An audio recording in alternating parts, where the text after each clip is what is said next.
de la Night Media. Aujourd'hui, on reçoit une légende du b-boying du monde. Quelqu'un qui a créé le style flexible. Quelqu'un que nous aimons. On est honoré de recevoir et c'est très honorant qu'il se soit déplacé jusqu'à ici. B-Boy Benji, Benji Shawat, a.k.a. B-Boy Benji. Benji, comment vas-tu? Merci de me recevoir chez vous de la Night. Et merci vraiment. L'honneur est aussi pour moi, ça fait plaisir. Merci. Benji, t'es une légende du break. Je tiens à te dire, tu n'aimes pas le dire, non, mais je le dis. Je ne peux pas le dire, c'est différent. Voilà. L'humilité, c'est un paradoxe. L'humilité, j'ai l'impression qu'il y a une dissociation de B-Boy Benji. Parce qu'en interview, on ressent l'humilité, tu ne le dis même pas, on le ressent. C'est l'authenticité de quelqu'un d'humble. Et lorsqu'on voit l'historique, quand tu allais chercher quelqu'un, on se dit, mais il y a une dissociation, c'est de la schizophrénie limite. Il y a de l'acting. En fait, on reste des acteurs. Je pense que quand on est dans le cypher, on est une autre personne. Moi, j'arrive à dissocier la danse de ma vie tous les jours, à tel point que les 3/4 des personnes avec qui je travaille ne savent même pas que je danse. Je trouve que c'est même pas important de le savoir pour eux. D'accord. Et souvent, quand ils découvrent, ils sont un peu choqués parce que je suis pas la même personne du tout. Vraiment, je dis toujours que quand je rentre dans mon rôle de danseur, quand je suis dans le cypher ou dans un battle, je suis complètement anéanti, possédé. Je suis pas pareil du tout. Et souvent, on me dit, une fois que j'ai arrêté, une fois qu'on me connaît en dehors du battle, on me dit, mais en fait, t'es pas du tout comme t'es dans le battle. Et je le dis tout le temps, c'est de l'acting. On rentre dans notre rôle, on rentre dans notre personnage, on change de nom. Je m'appelle B-Boy Benji dans le cypher. Dans la vie, je m'appelle Benjamin Shawat. Je suis chétif, je suis pas grande taille, je peux pas m'auto-préclamer bagarreur ou quoi que ce soit. Je reste un petit juif simple d'une famille pas modeste, on va dire, mais classe moyenne. J'ai pas de quoi frimer, je fais pas 1m90, je fais pas 200 kilos, je peux pas mettre de claques aux gens. Donc en réalité, c'était comme un pouvoir que j'avais dans la danse. Tu vois, c'est un peu comme un super-héros. Exactement, c'est comme un super-héros, si tu veux, quand il est en action. Donc c'est ça qui me plaisait dans la danse, c'est de pouvoir exister et de pouvoir me mettre face à des gens 2 fois ma taille ou même à des quartiers. Quand des fois je dansais dans des battles, tu voyais tout un quartier en face de toi, tu vois, tu danses pas contre un seul mec, tu te danses contre tout son quartier. Et c'est ça qui est fort. Tu as dit que tu n'étais pas bagarreur. Non. La question que je voulais te poser, c'est que pour être breaker, est-ce que dans les 2 sens du terme, justement, il faut être bagarreur et tchatcheur? Non. Je pense que, surtout de nos jours, on voit bien que la culture est pratiquée par tout le monde, vraiment toutes les classes. Ça va du petit bobo jusqu'au plus pauvre du fin fond des cités. Donc non, je pense qu'aujourd'hui, justement, c'est un art. Tu peux le développer de la manière que tu veux et t'as pas besoin d'être un bagarreur. Je pense que tout le monde a bien compris les codes de la danse et que ça reste dans la danse. Alors, il y a des dérives, des fois. Alors, je vais être franc avec toi, plus à mon époque qu'aujourd'hui. Aujourd'hui, il y a très peu de dérives. On voit très peu de gens en venir aux mains dans un battle. Ça reste quand même du spectacle. On arrive à rabaisser quelqu'un en face de soi à travers la danse et après lui serrer la main tout de suite après, passer à autre chose. Chose qui était un peu différente de ma génération, parce que de ma génération, quand tu défiais quelqu'un, il y avait quand même une animosité autour de ça. C'était pas ton ami, en fait. Alors qu'aujourd'hui, c'est plus comme ça. D'accord. Aujourd'hui, quand même, les jeunes tournent dans le monde entier. Ils sont souvent dans les mêmes battles à travers la planète.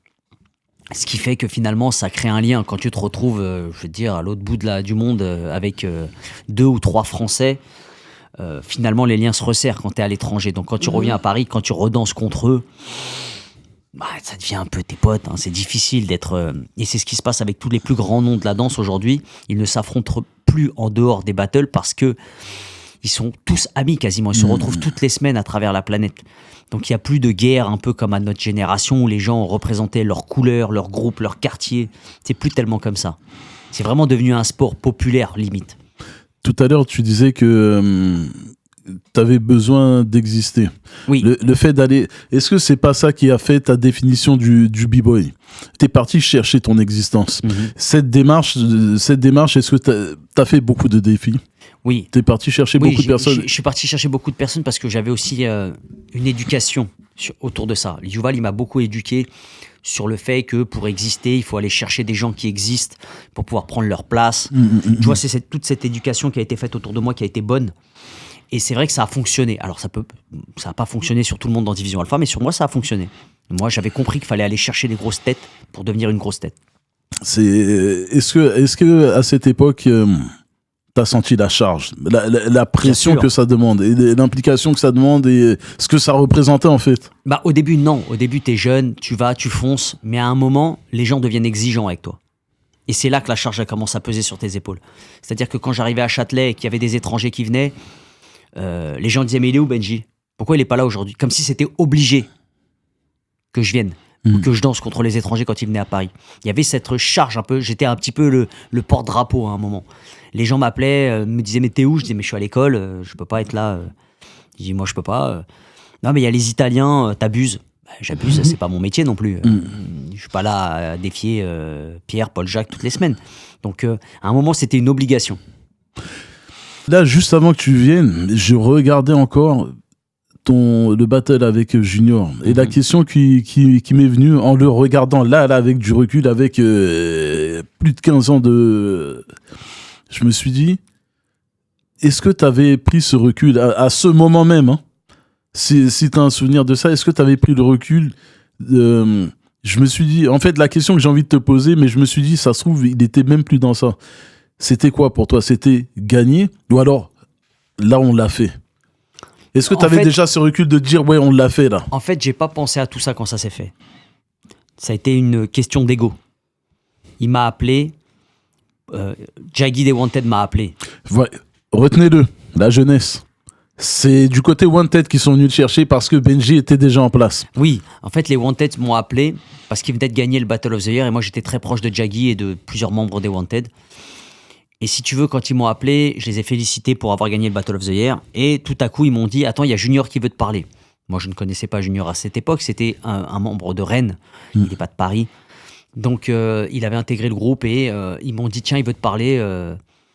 Et puis tout à coup, je lui ai dit, bah, félicitations Junior, bravo, vous avez gagné, c'est cool pour vous et tout. Et il m'a dit, ouais, il faudrait qu'un jour on se fasse notre petit truc. Alors, je lui ai dit, je comprends pas de quoi tu parles. Il me dit, ouais, il faudrait qu'un jour on se défie, quoi. Et là, je suis sorti de mes gonds, en fait. Et je lui ai dit, bah, c'est quand tu veux, où tu veux, et je vais même te dire mieux, c'est samedi. Tu crois que parce que tu as gagné le Battle of the Year, tu peux te permettre de me fumer, tu rêves, rendez-vous samedi. Il m'a dit, mais moi, samedi, je suis en spectacle à Rennes, j'en s'en bats les couilles. Et j'ai raccroché. Et ça s'est passé comme ça. Et Yuval, il lui a dit à samedi. Et Jaggy, il a dit, non, mais attends, samedi, il a dit qu'il était pas là. Yuval lui a dit, écoute, Jaggy, le game, c'est le game. Tu vois, c'est-à-dire que même si on était amis avec les Wanted, on arrivait à faire la part des choses, à dire non, il y a l'amitié et il y a le game. Et nous, dans le game, on rigolait pas. Oui. Et on s'est donné rendez-vous, et il est venu, il a assumé, et on a écrit l'histoire en réalité, Exact. sans le savoir. Exact. Et ça, c'est mon intro, justement. Là, je zappe plein de trucs. Hein. Renseignez-vous. Hein. Mais moi, je fais de mes raccourcis par rapport au contenu que nous, on veut. On veut nos réponses à nous. Il y a eu... Après ton retour, il y a eu une coupure de 9 ans, Ouais. mais on va revenir dessus dans les détails. Salive, elle prendra le relais là-dessus. Mais moi, je fais la transition entre B-Boy Junior et un autre célèbre battle qui n'en a pas été un. Tu sais déjà de quoi je vais parler. Benji Lilou. Pourquoi est-ce que j'ai pris le battle de toi avec Junior et je fais la transition avec celui avec Lilou? C'est que Lilou a eu comme argument, j'ai gagné 2 fois, j'ai 2 ceintures, et je me suis dit, Junior, on connaît son CV. Ce gars-là, il est venu te chercher. C'est juste pour les détracteurs, réfléchissez un peu. Voilà, Benji n'a rien à prouver. Moi, je pense que lui, personnellement, n'avait rien à prouver vis-à-vis de cette génération-là. Donc, il était peut-être pas obligé, selon lui, de danser contre moi. Mais pour la culture, il n'avait pas le choix, normalement. Exact. Il y avait des règles à respecter dans cette culture. Je suis d'accord. Et il n'a pas compris à ce moment-là, que les ceintures n'ont pas d'importance dans le game. Et il a surtout pas compris que moi, je viens d'une génération où il n'y a pas de ceinture. Je viens d'une génération où tout ça n'existait pas. Et moi, je vais pas comparer mon CV au sien parce que c'est pas la même génération. Mais si lui, il estime avoir défié toutes les plus grandes personnes ou importantes de sa génération, moi aussi, je peux prétendre à ça. Exact. Moi aussi, j'ai défié les plus grandes personnes de ma génération. Et le parallèle, il est là. Les autres générations aussi, parce qu'il y a eu Meno. Oui, après j'ai défié Meno, j'ai défié plein de gens. Il y a Karimbo qui est venu me chercher dans un battle, auquel j'ai répondu aussi. J'ai gagné le freestyle session, le Varso Challenge. Après, j'ai fait pas mal de choses, mais c'est vrai que la culture avait changé. Mais pour en revenir à Lilou, je pense qu'il a mal été entouré à ce moment-là, qu'il aurait dû danser. C'est mon avis à moi personnel. Je pense que pour l'image et la culture, il aurait dû le faire. Et je pense qu'aujourd'hui, c'est peut-être son plus grand regret, puisque c'est la question qu'on me pose partout. Toujours. Alors que ça fait déjà 10 ans que ce battle a eu lieu. Et j'ai vu, et dédicace à It's My Break TV. It's My Break Dance. Je lâche pas. Je ferai autant de dédicaces qu'il en faut. Tu as dit quelque chose, et ça m'a, moi personnellement, choqué. Tu as dit à Ismaël que t'estimes que là, les gens de maintenant s'en foutraient s'il y avait un battle Benji Lilou. Moi, j'en suis pas convaincu. Bah, en fait, moi, je parle en termes de niveau. Peut-être qu'on serait un peu en dessous de la nouvelle génération, donc ce serait moins flagrant. Et je pense que maintenant, il y a comme une petite, tu sais, il y a comme une histoire qui plane un peu dans le game, qui fait qu'on saura jamais si vraiment il aurait gagné ou perdu et vice versa. Et voilà. Maintenant, je pense que il fallait le faire sur le coup. Maintenant, moi, j'ai 43 ans. Lui aussi, il a une quarantaine d'années, je pense. Je pense que ça peut devenir ringard de le faire. Je sais pas. Mais c'est vrai que rester sur une interrogation aussi, ça a son charme. Bah oui. Ouais. Non, et puis, à l'époque, il y avait la petite guerre qui était formée. C'est-à-dire qu'il y avait toutes les histoires qui circulaient autour de ça. Il y avait tout ce... J'en parle dans un docu que je suis en train de faire. D'accord. J'en parle beaucoup et j'ai des images que personne n'a vues. J'ai beaucoup d'images sur le fait qu'il est venu me chercher à Shell Battle Pro. Il m'a dit va t'entraîner, t'es pas encore prêt. Donc moi j'ai ces images-là où on le voit dire ça. Donc faut pas oublier que c'est lui qui m'envoie cette punchline pour pouvoir aller m'entraîner. Et en vérité je le remercie parce que c'est comme ça que je me suis motivé pour aller le chercher. Par contre c'est vrai que le moment où j'ai été le chercher, j'ai envie de dire il avait peut-être raison de pas danser parce que j'étais vraiment prêt. Et je pense qu'il aurait pris cher ce jour-là. Ça reste dans la légende. Exactement. Ça reste dans la légende. Mais n'empêche que, pour moi, ça reste un très bon danseur. Je trouve qu'il m'a volé beaucoup de mouvements, mais ça, c'est mon avis à moi personnel. Les gens en feront ce qu'ils veulent. Beaucoup le disent. Chacun fera son avis. En tout cas, quand je suis revenu, ce sont plus les gens qui m'ont demandé de le défier, parce que pour eux, ça paraissait normal. Tu vois, comme je t'ai dit, il y a toujours une pression autour de moi qui tourne depuis que je danse. Les gens veulent toujours que je fasse un truc extraordinaire. Alors que moi, j'avais pas dansé depuis 9 ans. En réalité, quand tu danses pas pendant 1 an, 2 ans, déjà, c'est très difficile de revenir dans le game. Alors quand tu danses pas 9 ans, de revenir au top niveau, c'est quelque chose de très difficile. C'est vrai. Donc les gens, tu vois, me demandaient quand même d'aller chercher le numéro 1 au monde. Chose qui est quasiment impossible quand un mec fait 9 ans. C'est comme si un mec pendant 9 ans, il fait pas de boxe, on lui demande d'aller chercher la ceinture. Tu vois, il y a toujours cette pression qui est au-dessus de mes épaules et j'ai relevé le challenge. Je pense avoir gagné le challenge. Ça, c'est mon avis personnel. Et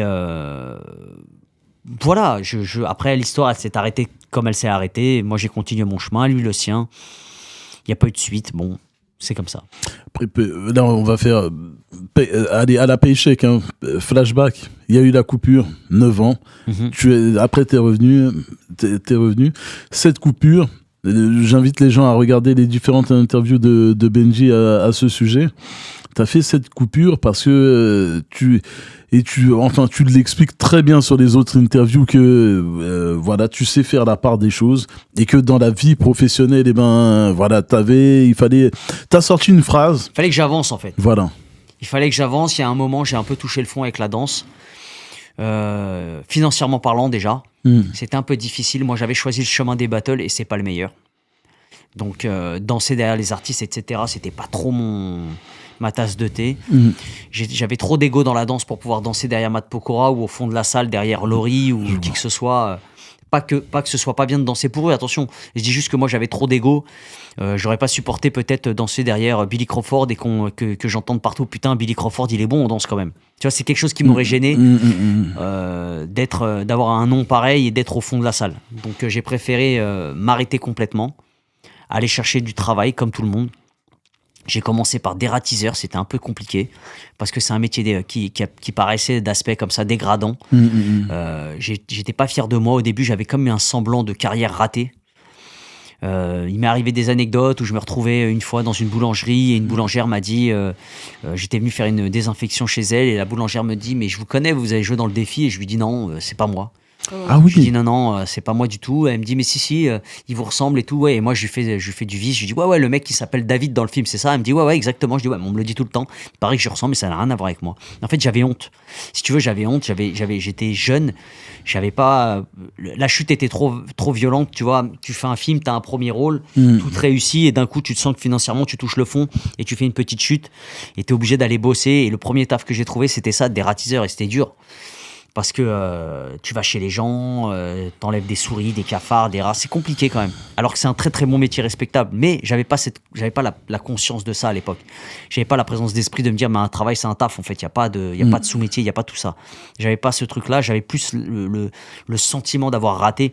Donc souvent je disais que c'était pas moi en fait. Et puis petit à petit, tu commences à gagner ta vie, tu commences à monter ta boîte, tu fais tes trucs. Après, j'ai monté une boîte de dépannage. Je commence à bien bosser, à rentrer dans le vif du sujet de mon métier. Je commence à gagner ma vie, à être très heureux. Et finalement, je me souviens après d'une anecdote qui n'avait rien à voir, où par exemple, un jour, j'ai un blouson avec un graffiti et je vais faire une serrure chez une cliente. Et le client me dit, mais vous faites du graphe? Et je lui dis, non, moi, je suis un ancien breaker. Et il me dit, ah ouais, c'est cool, ma femme a fait du break aussi. Bah, écoutez, c'est cool, si jamais votre femme a fait du break, vous lui direz qu'un jour Benji il est à la maison. Il me dit, mais elle dort. Je dis, ok, cool, il n'y a pas de problème. Et j'entends, et je lui dis, ouais, bah, je vais descendre à la voiture chercher la pièce et je vais remonter pour vous installer votre serrure. Et il me dit, ok, pas de problème. Et quand je remonte, je travaille sur la porte et j'entends sa femme qui dit, oh putain, c'est lui. Et là, et il me dit, je crois que ma femme, elle vous connaît, elle lui dit que vous êtes une légende. Je lui dis, bah, légende, je sais pas comment je dois prendre ça, c'est cool, merci. En tout cas, aujourd'hui, je suis serrurier, je suis chez vous, c'était mon passé, en fait. Et la fille s'est habillée, elle s'est pomponnée, elle a dit, est-ce que je peux faire une photo avec vous? C'était une scène improbable, parce que toi, tu viens chez les gens pour ouvrir une porte, et finalement, tu te retrouves à faire une photo avec quelqu'un dans son salon, donc c'est fun.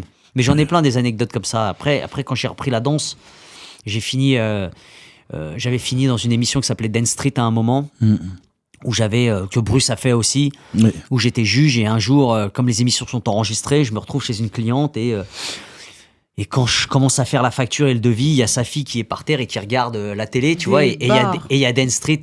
Et je dis à la petite, tu trouves pas qu'il me ressemble le monsieur là-bas? Et la petite, elle me dit non. et la maman, elle me dit, bah si, quand même, un peu quand même. Elle me dit, c'est quand même pas vous.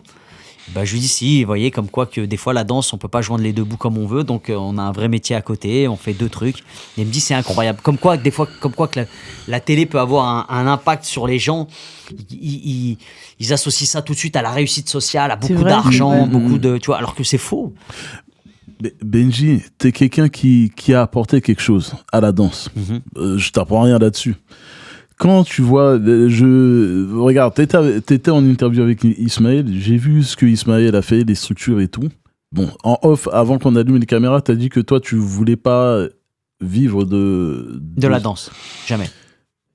Mais t'es conscient quand même que c'est même plus le CV que t'as. C'est limite t'as le tapis rouge si tu voulais ouvrir une sorte de Benji Academy. Moi, je vais être très franc avec toi. J'ai beaucoup de demandes tous les jours pour être juge, pour aller partout dans le monde. Je demande des sommes faramineuses, je te cache pas.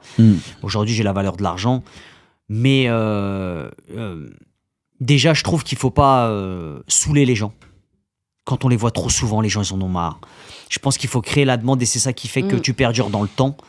D'être trop souvent au devant de la scène. Moi, je vois des danseurs qui sont invités trop souvent partout. À un moment, on les regarde plus, on sait ce qu'ils font. C'est un peu la même chose. Moi, je trouve qu'il faut se préserver. Maintenant, j'ai un métier, j'ai des responsabilités, j'ai des enfants. Je peux pas me permettre de partir comme ça, laisser tout et partir pour un battle une semaine. Je le fais une fois de temps en temps. Je pars là où j'aime bien aller en vacances. J'emmène mes frangins avec moi. Ça fait des vacances en famille. En même temps, je fais un bout de vacances sur la danse. C'est cool. Moi, je vais te dire, je vis d'amour de la danse. C'est-à-dire que moi, tu me laisses m'entraîner tous les jours, ça me suffit. Moi, je m'entraîne tous les jours. Ça me suffit. Est-ce que c'est pas aussi le fait que que ce soit toi ou d'autres de renom comme ça, est-ce que c'est pas le revers de la médaille, justement, le fait d'avoir impacté, c'est ce qui en découle, d'être sollicité de gauche à droite. Mais de toute façon, moi je remercie la culture. Moi je pense que j'ai jamais été aussi reconnu dans la culture que quand je me suis arrêté, je suis revenu. Je pense que cette coupure, elle a fait du bien à ma carrière, mine de rien. Même si je regrette, même si j'aurais pu m'arrêter beaucoup moins de temps. Mais quand tu reviens, il y a comme une nostalgie, si tu veux. Les gens sont nostalgiques de ton passé.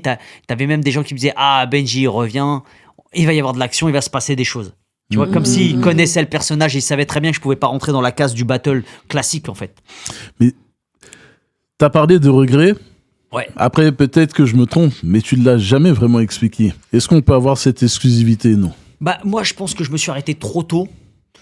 J'avais cru que je pouvais pas vivre de la danse, je pouvais pas vivre d'un travail normal et de la danse en même temps. Tu avais quel âge? J'avais une vingtaine d'années. Ouais. D'accord. J'étais pas encore construit, donc je me suis construit et financièrement parlant. Et quand j'étais bien installé, j'ai eu comme une crise. J'ai eu envie de revenir en fait. Et quand j'ai vu que c'était possible à mon retour, je me suis dit putain, mais en fait, je me suis arrêté trop longtemps en fait. J'étais con en fait. Et j'avais des cartes dans les mains quand même qui étaient bonnes. J'avais fait un film. J'aurais pu faire des castings, tourner un peu plus, faire plus de... Quand je vois Sofia Boutella aujourd'hui, là où elle en est, je dis bravo. Pour moi, c'est une des plus belles réussites pour nous. En tout cas, c'est la personne qui a le mieux réussi que moi je connais. Et si c'était à refaire, alors du coup, qu'est-ce que tu ferais? Je pense que j'aurais fait des castings, j'aurais continué, j'aurais perduré. Parce que moi, je suis parti aussi à un moment dans la danse où la danse commençait à prendre un peu d'ampleur et commençait à rentrer des sous. Donc, je me suis arrêté peut-être un peu tôt. D'accord. Tu vois? Mais c'est quelle danse, c'est quel parcours que tu voulais prendre alors? C'était la route du cinéma ou si tu voulais sortir un peu du côté Non, j'aurais pu rester dans l'artistique. Moi, à un moment, j'ai posé les armes. J'ai été travailler normalement. J'ai pris une sacoche, je suis parti ouvrir des portes, faire des dératisations. Je suis parti gagner ma vie. Et comme si c'était un au revoir sans se retourner, tu vois. J'avais tout laissé derrière moi à tel point que je regardais très peu de battles et très peu de break. Je suivais par amour, parce que je suis danseur et que c'est dans mon âme. Mais j'étais plus attiré. Je veux dire, je voyais des gens qui me disaient regarde, Lilou il danse comme toi, et t'as vu, c'est le nouveau mec qui est venu derrière toi, il s'habille comme toi, il danse comme toi. Ça me faisait ni chaud ni froid. C'est bizarre, hein, mais. Ouais, c'est bizarre. Mais c'est étonnant parce que tu vois, on a eu Yuval en podcast et je ressens la même chose aussi chez lui. Est-ce que c'est dommage que vous soyez pas là tous les deux? C'est une question que je lui poserai en off. Mais est-ce que il y a pas une partie de toi qui se dit j'ai trop fait pour cette culture?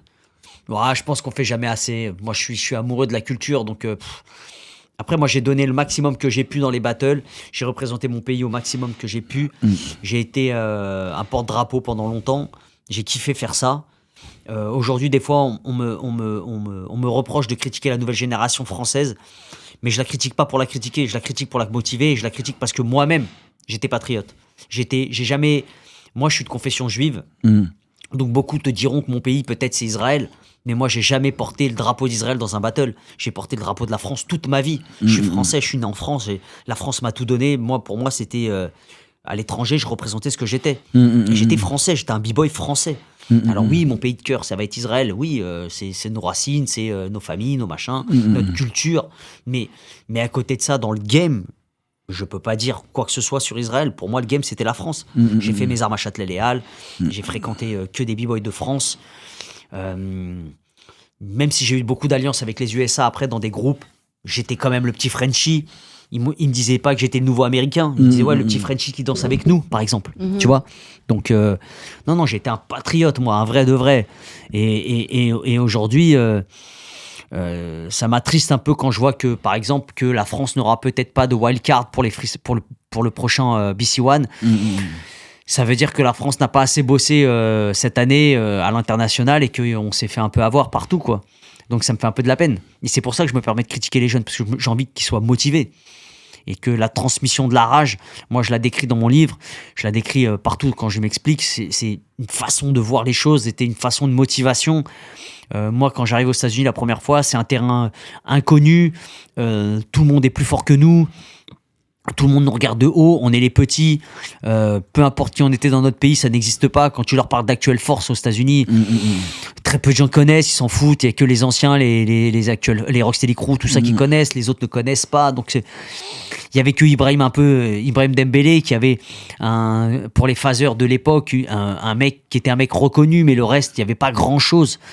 Donc tu sais, quand les gens te parlaient des anciens de Paris, ils te disaient mais comment il s'appelle déjà l'autre là chez vous là, et tu lui donnes le nom et tu dis ah ouais c'est lui.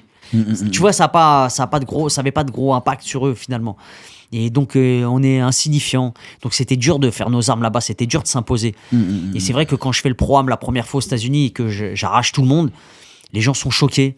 Les gens disent mais qui c'est cette machine, d'où il vient, comment ça se fait qu'on l'a jamais vu, il arrive dans notre pays, il fracasse tout le monde.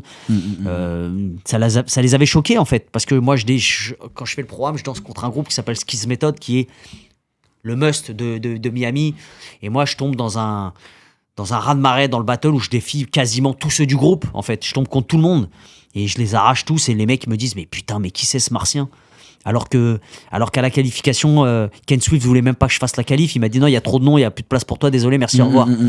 Et c'est Mr Freeze qui fait le forcing et qui dit non mais attends, laisse-le passer, le petit il est incroyable, moi je l'ai déjà vu, t'inquiète pas, laisse-le passer. Et si tu veux, Ken Swift il m'envoie au charbon, il dit bon vas-y, laisse-le passer, mais bon, vas-y, on n'a pas le temps là.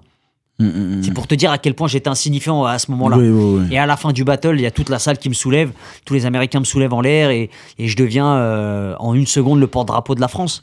Tu vois, c'est une place après que j'ai honorée pendant des années. J'ai assumé cette place. Et c'est pour ça que je me bats pour que les jeunes reprennent ce drapeau. Il y a un moyen, je dis pas toute une génération, mais il faut qu'il y en ait un qui sorte du lot pour tracer le chemin pour les autres, et ça va le faire après. Il faut juste qu'on en motive un ou deux, qu'on arrive à faire en sorte qu'il y en ait un qui fracasse tout le monde. C'est pas facile. Hein. Comment est-ce que tu définis porter le drapeau? Est-ce que c'est travailler son art, transmettre, ou alors juste être un symbole, et juste un symbole? Alors en fait, tu peux transmettre avec ce que tu veux. Moi aujourd'hui, j'ai fait deux choses dans ma vie qui m'ont rendu fier. J'ai défendu mon pays auprès du monde entier, n'importe où dans le monde, et tout le monde savait qui j'étais. Et ma plus grande fierté peut-être, et c'est là où je vais revenir sur Lilou, et peut-être c'est plus fort que d'une ceinture, je trouve, moi, c'est que j'ai créé un style que le monde entier a copié. Ça, c'est important. C'est-à-dire que moi, j'ai été à un moment critiqué dans le monde entier, comme quoi que j'étais pas un b-boy. Et finalement, Yuval m'a tellement motivé, m'a tellement poussé, m'a tellement encouragé à garder la tête haute, qu'il m'a dit écoute Benji, t'es un génie. T'es quelqu'un qui a quelque chose que les autres n'ont pas. Tu sais chercher les mouvements, t'as la recherche dans la peau, t'as l'originalité dans la peau. Ne laisse personne dire que c'est pas à toi ça. Laisse personne dire que tu n'es pas un créateur. Laisse personne dire que t'es pas unique. T'es unique. Pousse la chose au maximum. Et il a eu raison. Et après, j'ai appris une chose dans ma carrière, c'est que j'étais un mouton. J'étais pas un mouton, justement. J'étais un berger. Et ça fait toute la différence. J'ai pas suivi personne. J'ai mené mon chemin tout seul et tout le monde m'a suivi. J'ai été un berger. Tout le monde m'a suivi. À un moment, le monde entier breakait de la même manière que moi. Et c'est ça qui était touchant pour moi. C'est un peu comme un Michael Jackson où tu irais à Las Vegas Boulevard et tu vois 50 Michael Jackson. Bien sûr que Michael, s'il passait aujourd'hui, il dirait putain, je suis fier quand même. C'était la même chose. Après, moi, j'étais content d'avoir plein de petits partout dans le monde. Donc, Ismaël, la dernière fois, je sais pas si tu as vu, mais dans son interview, il m'a dit est-ce que tu n'as pas regretté de ne pas avoir un petit que tu as marqué ou que tu as fait évoluer avec toi pour marquer l'histoire derrière toi? Est-ce qu'un petit Benji, ça te manque pas? Mais j'ai dit mais j'en ai plein des petits Benji. Ouais, il y en a plein. Et c'est ça qui est cool. Il y a des mouvements qui Et c'est ça qui est cool. Et on en voit encore aujourd'hui. Des pays comme la Russie qui m'envoient des messages toute l'année, qui me disent merci, c'est grâce à toi si on a commencé la danse. Nous, on a commencé avec le défi.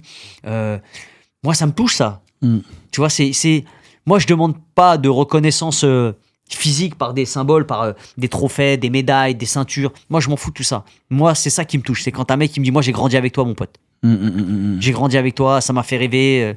Quand Ismaël, il me sort la Flexible Fury, il me demande, et il me dit toutes les anecdotes de la vidéo, toutes les phrases, tous les machins. Moi, ça me touche. Ça me touche, je me dis putain, on a fait du bon taf quand même à une époque. On a fait un truc bien. Marquer l'histoire. C'est un des critères justement que Yuval donnait lorsqu'on lui a demandé pour lui ce que c'était qu'une légende. Bah oui. Bah oui. Pour toi, reconnaissance et récompense, est-ce que ça peut matcher? Est-ce que ça peut... Tout dépend de la récompense que tu veux avoir. Moi, je veux pas avoir de trophée. Je veux pas avoir Moi, je veux avoir la reconnaissance de la culture. Moi, si les gens me reconnaissent dans mon travail, ça me suffit. Moi, je suis heureux. Moi. Je voulais revenir sur le fait que, par exemple, tu dis que toute l'année, tu as des Russes qui viennent te dire merci. Ouais. Parce qu'on a vu les anciens, la génération. C'est vrai qu'on voit les vidéos des anciens maintenant. Il y a des anciens qui postent de plus en plus en ce moment des vidéos de VHS. Voilà. Ouais. Est-ce que tu ne serais pas le premier danseur à t'être filmé et à exposer ton art?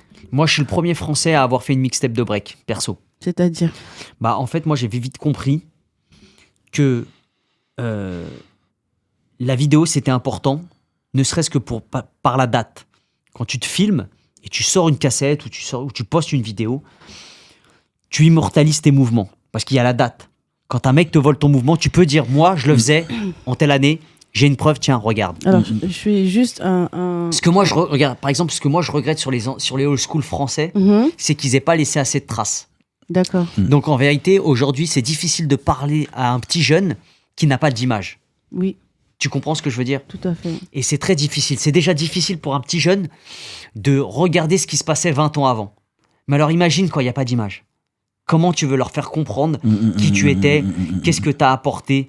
Je veux dire, aujourd'hui, tu regardes n'importe quel sport, tu regardes du football, un petit jeune, il va regarder les vidéos de 2024, 2023, il va pas regarder ce que faisait Platini ou Giresse ou... Tu vois, il regardera ce qui se passe dernièrement. Et c'est pour ça que c'est important d'avoir des images. Parce que si déjà, eux, d'eux-mêmes, ils ne fouinent pas pour avoir l'information de plus tard, d'avant, du passé, et que personne en plus peut leur montrer quelque chose, parce qu'il n'y a pas d'information, ben c'est dur. Moi, ce qu'il y a de bien, c'est qu'il y a des vidéos qui traînent, et que quand les coachs veulent parler d'une génération, ils peuvent dire, voilà, bah, à cette époque, il y avait Benji, je peux vous montrer Benji qui c'était. Benji, en 90, c'était lui. En 2000, il était comme ça. En 2005, il était comme ça. En 2013, il était comme ça. Il y a des images, il y a un tracé, il y a un parcours, tu peux retracer.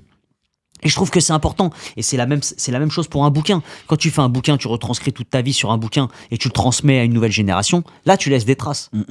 Et c'est ça qu'il faut faire. Moi, il y avait des légendes. Quand moi, dans le break, quand moi, je commençais à vouloir m'intéresser au passé, parce que moi, j'aime la culture, il y a plein d'informations qui m'échappaient. Parce que j'avais pas d'image, j'avais pas de son, il n'y avait pas de conférences d'anciens. Les anciens peuvent faire des conférences pour les jeunes pour expliquer d'où ils viennent, comment, pourquoi, comment c'est arrivé en France, qui est le premier b-boy à Paris. C'est important tout ça, moi, je trouve. Et je vais te dire, le bouquin, je l'ai fait pour une seule raison. Parce que quand je me suis penché sur l'histoire, j'ai voulu voir qui avait fait une autobiographie dans le monde entier. Et je me suis rendu compte qu'il n'y avait aucune autobiographie dans le break. Aucune, zéro. Tu peux fouiner. J'ai fouiné, j'ai fait de fond en comble, j'ai appelé tout le monde, j'ai appelé aux États-Unis, j'ai appelé les Rocksteady Crew, j'ai appelé Ken Swift, j'ai appelé tout le monde. J'aurais dit, qui a fait une autobiographie? Ils m'ont dit personne. Ils m'ont dit, il y a qu'un b-boy qui a fait un livre, c'est Alieness, il avait fait un livre sur la danse du combat, etc. Rien à voir avec une autobiographie. J'ai dit, ok, alors je vais le faire. Et j'ai sorti mon premier bouquin, Warrior. Il faut se le procurer. Voilà. Qui nous a été vraiment gracieusement offert avec plaisir. Par Benji. Où est-ce qu'on peut le trouver?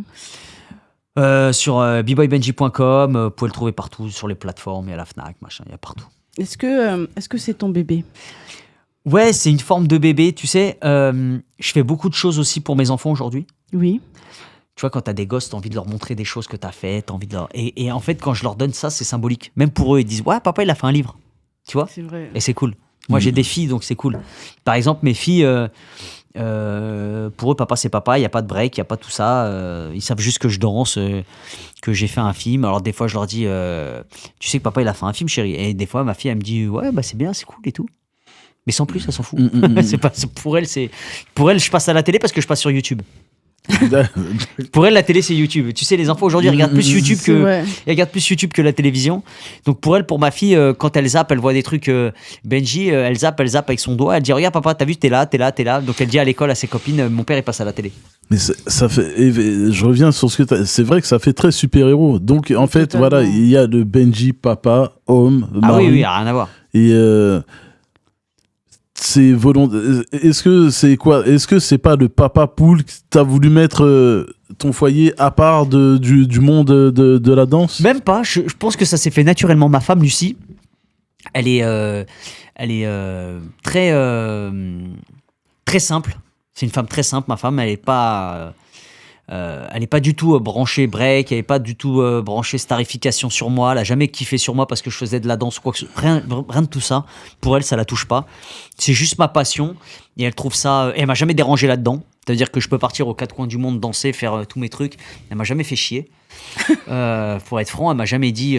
Tu vois, par exemple, j'ai aménagé une des pièces à la maison en salle de danse. Elle m'a jamais dit ouais, t'as pris une salle, t'as tout gâché. Non, pour elle, c'est mon petit coin.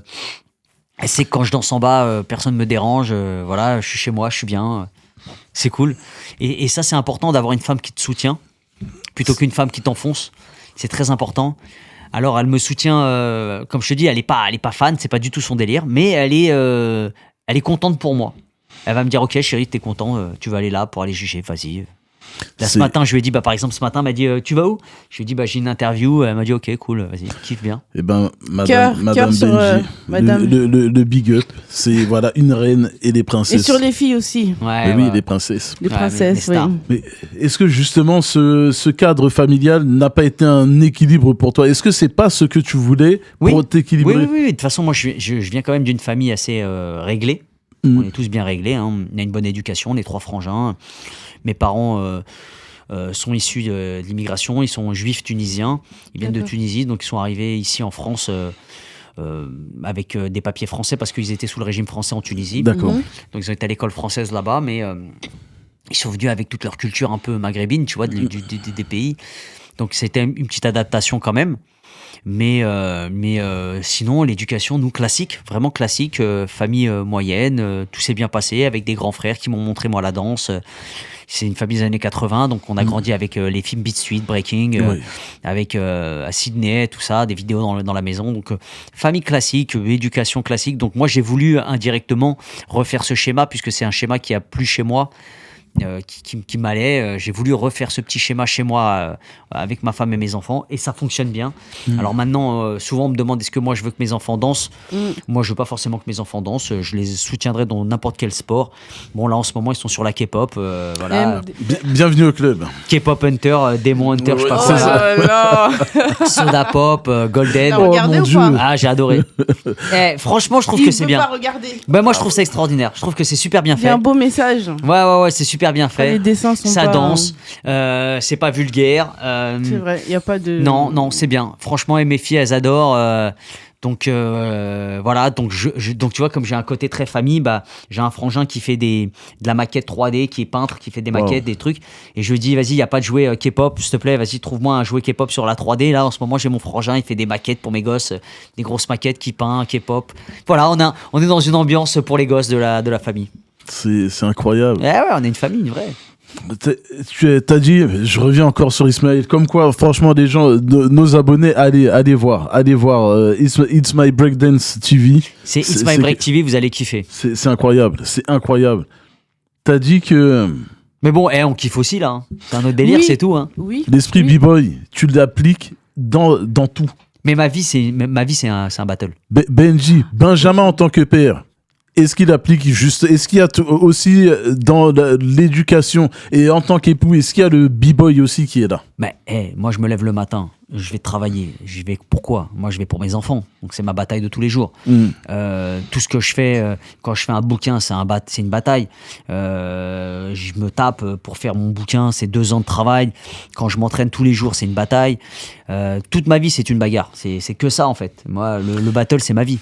Et tu sais, je trouve que c'est un paradoxe. T'as tout ce qu'il faut. Là, t'as été de deux écoles. Ouais. Celle là où c'était dur. Ouais, bien sûr. Et au moment où tu te mets en retrait, c'est là que tu vois plein d'écoles qui poussent de gauche à droite, des gens qui... Là, c'est incroyable. On a découvert plein de gens qui vivent de la danse. Bon, toi, c'est pas volontaire, mais est-ce que on t'apprend rien? Tu pouvais ouvrir tout type de structure. Ah oui, non, bien sûr. Mais je sais pas... La destinée, des fois, rien n'était, tout est écrit, tout est comme ça, c'était écrit comme ça. Moi, je me suis dirigé naturellement vers des boulots que mes frangins faisaient. Tu vois, c'était un peu leur job de grand frère de tirer le petit frère vers le haut. Ils m'ont dit, voilà, nous, on a une boîte de dératisation, on a une boîte de serrurerie, viens bosser avec nous le week-end. Et puis voilà, tu vas apprendre un peu, tu vas te faire un peu tes sous. Puis si ça te chauffe d'aller redanser, tu iras redanser, et puis c'est tout. Et puis... J'ai pas kiffé, pendant longtemps j'ai pas dansé, c'était pas mon truc, j'ai laissé tomber, je me suis concentré sur ma vie, je me suis concentré pour avancer, pour créer mon patrimoine. Et puis après, voilà, j'ai avancé et un matin je me suis levé, je me suis dit ça y est. En fait, la réalité c'est que j'étais à LA, j'étais avec ma copine de l'époque et j'arrive devant le cinéma et il y avait le film Step Up. Oui. Step Up, je crois, ouais, Step Up c'était... Et j'arrive devant le cinéma à LA et il y avait tous les danseurs du film qui étaient là. Et tous les danseurs du film viennent me voir. « Waouh, Benji, comment tu vas? Putain, ça fait longtemps, nanana. » Et la nana avec qui j'étais à l'époque me dit « Bah, en fait, comment ça se fait qu'ils te connaissent ?» Je dis « Bah, j'étais un danseur connu, quoi. » Elle dit « Ouais, non, je savais que t'avais fait un film, mais bon... » Je dis, bah en fait, toi, tu crois que j'ai fait un film parce que c'est un coup de chance, peut-être, mais non. Il y a le facteur chance, oui, mais il y a aussi un peu de travail. Un peu. Et je lui dis, voilà, donc c'était des gens que j'ai connus à ma génération et tout. Et quand je rentre dans le cinéma, je regarde l'extrait. Avant le film Step Up, il y avait l'extrait du film Battle of the Year. Et je vois encore plein de b-boys que je connais. Et je lui dis, bah tu vois, lui, c'était mon pote. Et je lui dis, lui, c'était mon pote aussi. Et elle me dit, bah tu connaissais aussi Chris Brown? Non, je dis non, Chris Brown, c'était pas mon pote. Mais les autres, c'était mes potes.